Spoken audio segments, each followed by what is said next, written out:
Hey there, friends. Brian King here. Renowned business strategist Brian Tracy said that everybody is the owner of their own personal services corporation.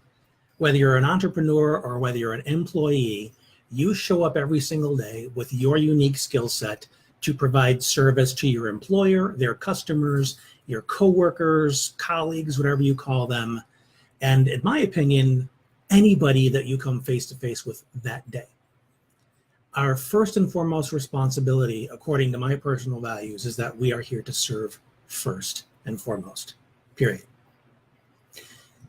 My oldest son has had his own job for several years now, and my middle son just got his first job. And the conversation that I have with them right off the bat is how to be a good servant. And I don't mean the transactional kind of service. Okay, here's your ticket, or okay, here's your meal, have a nice day. That rote kind of stuff.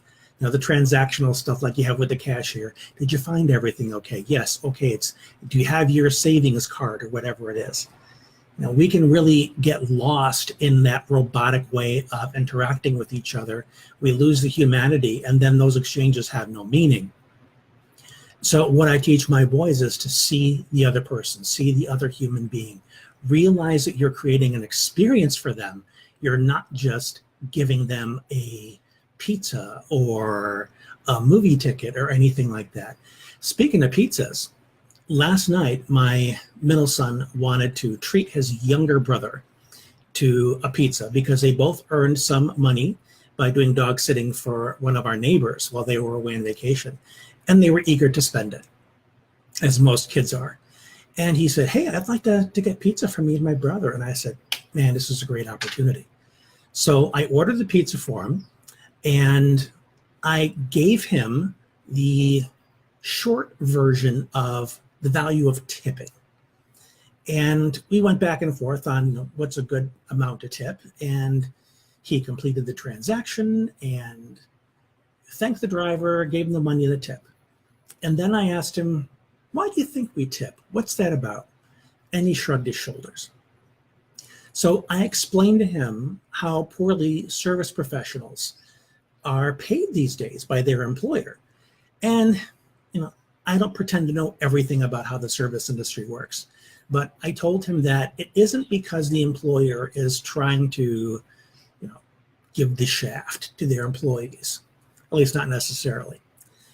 But it's because they're expecting that the customer is going to make up the difference with a quality tip. And I said, these service professionals often go above and beyond to earn that tip. At one of my many jobs in college was I delivered pizzas. And I was paid, back in the late 90s, maybe $2 something an hour, if that. And I relied a lot on tips. So I showed up with enthusiasm. I drove in the worst weather possible, the weather that, they were telling me to stay off the roads in the winter. I was still expected to go out there and navigate those streets to take people their pizzas. Some tipped me well, some didn't, because some felt entitled, like, oh man, this is his job.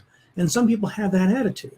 But I was always grateful to the ones that realized the effort I made to give them a quality experience. And I teach my sons that too. It's not only enhancing the quality of their time with their family, it's also building your character, because you're learning to be kind. You're learning to be patient with people. You're learning to stand up for who you are, regardless of who else somebody else chooses to be. So it's not just a reward for good service or doing the right thing or because you're supposed to. It's a meeting together, sharing of the human experience, if you will. A group of people that want to have a quality experience of being treated well, and somebody who values treating other people well. That's what customer service is. And tipping is one extension of that. So long story short, Tule, our lives are about service. Whenever I see a war veteran, a lot of them wear hats these days to denote what war they fought in. I always shake their hand and thank them for their service. And few people understand just what that means.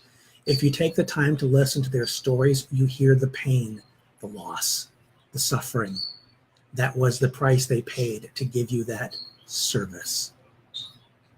So not all service looks the same. Not all of it puts your life at risk, but all of it is an extension of the values of the person that provided that service.